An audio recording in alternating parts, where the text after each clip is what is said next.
today's short meditation, let us turn our pages to Luke chapter 22, verses 32. Here in this chapter, we see the suffering and death of Jesus. As it goes, we see before how Judas' betrayal and the plot to kill Jesus. And throughout this chapter, I'd like to focus on verse 32 because Jesus foretells Peter's denial.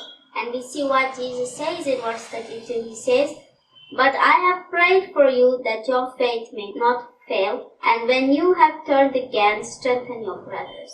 This verse, it reminds me of the fact of the quality checking of the fruit cranberries.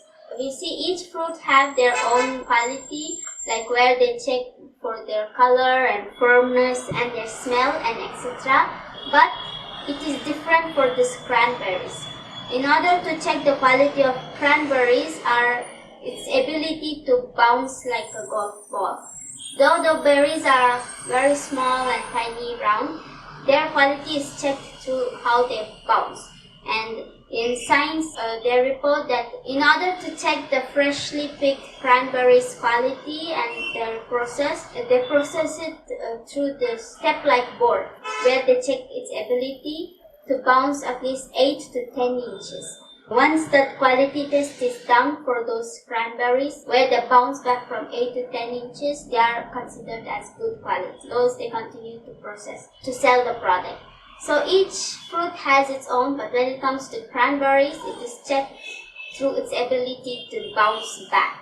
And when I read this verse where we see how Jesus prays for Peter, and he tells to Peter that he prayed for him. And here, the same bouncing test is same even for us, for Christians. Even we Christians have to go through this bouncing test, like these fruit cranberries. The strength of our faith is measured through how we bounce back when we fall down. Sometimes we fall down in our sufferings, we won't be able to get up, but our faith is measured like how we bounce back.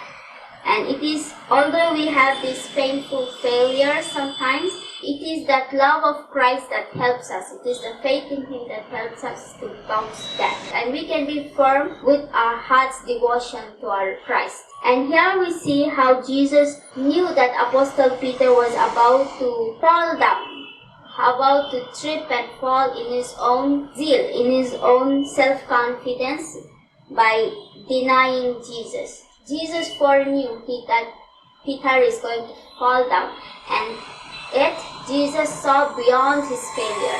Jesus saw beyond Peter's failure, and he says, "I prayed for you."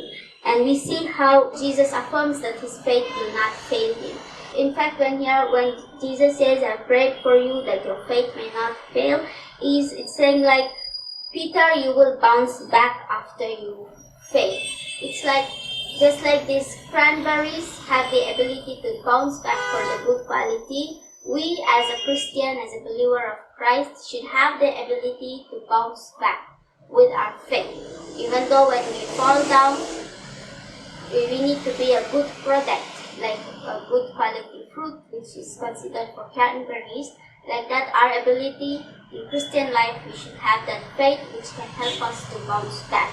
And if we have had our spiritual failure, or if we have fallen down, let us remember not to give up, because Christ can restore us. He can restore you, He can restore me, and we can be useful for Him again. And even after we fall very hard, the bounce of our faith that brings us back to God, that God's forgiveness is what it will count. Even though we fail, when we bounce back, God takes us in and He enables us to move on forward. Sometimes we forget that we have the ability to bounce. We just lay down as we fall. Let us not just lay down, but let us try to bounce back. We have the ability to bounce back. Just like even though Peter had this failure, even though Peter fell down, he got up. And even Jesus encourages him to, once you turn again, strengthen your brothers. Sometimes even in our lives, we may have our failures, we may fall down, but let us remember, let us bounce back with our faith in Christ, and let us help our fellow brothers too.